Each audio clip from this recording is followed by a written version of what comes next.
আসসালামু আলাইকুম গাইস। আজকে আমি আপনাদেরকে দেখাবো যে কোনো সিলিং ফ্যানে কয়েল বার্নিং করা হয় কিভাবে। যদি আপনার কোনো সিলিং ফ্যান ঘরের মধ্যে নষ্ট হয়ে যায় সেটা দোকানে নেওয়ার কোনো প্রয়োজন নাই। আপনি নিজে বাসায় কষ্ট করে বেঁধে নিতে পারবেন।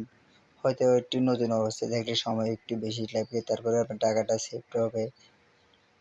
একটা দোকানে ফ্যানের কয়েল বানতে গেলে এখন সাথে 800 টাকা, হয়তো 900 টাকাও লাগতে পারে। আপনি খুব কম খরচে আপনার বাসায় বসে বসে কয়েলটি বেঁধে ফেলতে পারবেন। তখন ভিডিওটা ধৈর্য সহকারে দেখেন, যেতে একা মানুষ মোবাইলটা ধরতেও কষ্ট হচ্ছে, যার কারণে ভিডিও একটু লং টাইম হচ্ছে আর কি। ধৈর্য সহকারে দেখেন, দেখলে আশা করি বুঝতে পারবেন কীভাবে ফ্যানে কয়েল বার্নিং করা হয় আর কি। যদি কোনো ভুল ত্রুটি হয়ে থাকে নতুন মানুষ ক্ষমা করে দিবেন। আমি আরও অনেকবার কয়েল বাঁধছি, মানে জাস্ট কোনো ভিডিও করি নাই আর কি।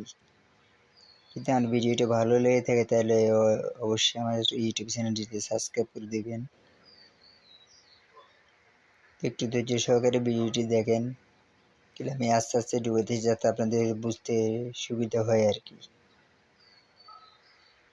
তো কয়েল তারটা যখন নেবেন, তারটা আপনি কি আপনার কয়েলের ফ্যানের যে লোটারটা আছে, লোটারের সাথে কি একটু বেজায় নেবেন যাতে টান করে কি তারটা না ছিঁড়ে।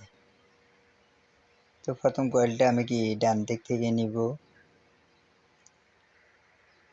একটু ধৈর্য সহকারে দেখেন, আমি তারটা ভেসে দিচ্ছি।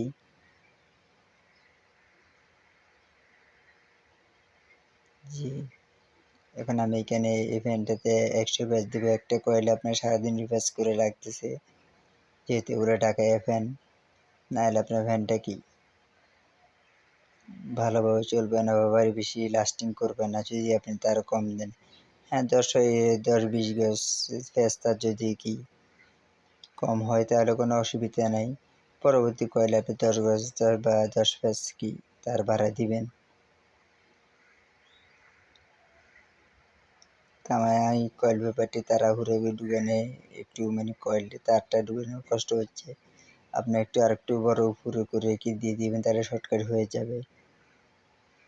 হয়তো নতুন অবস্থায় থাকলে আপনি একটু সময় বেশি রাখতে পারে, কিন্তু আমাদের বানতে একটা ফ্যানে কয়েল বাঁধে 2 ঘন্টা। মেশিনে কোনো পদ্ধতি ছাড়া হাতে বসায় বসে বেঁধে ফেলতে পারবেন। জাস্ট একটা ডয়ারের মধ্যে যে কোনো একটা প্লাস্টিকের বাড়ি বা স্ট্রে বাড়ির মধ্যে ফ্যানে কয়েলটা বসিয়ে কি বেঁধে ফেলতে পারবেন ঠান্ডা মাথা বসে বসে। কাজটা শিখে হলো আপনাদের।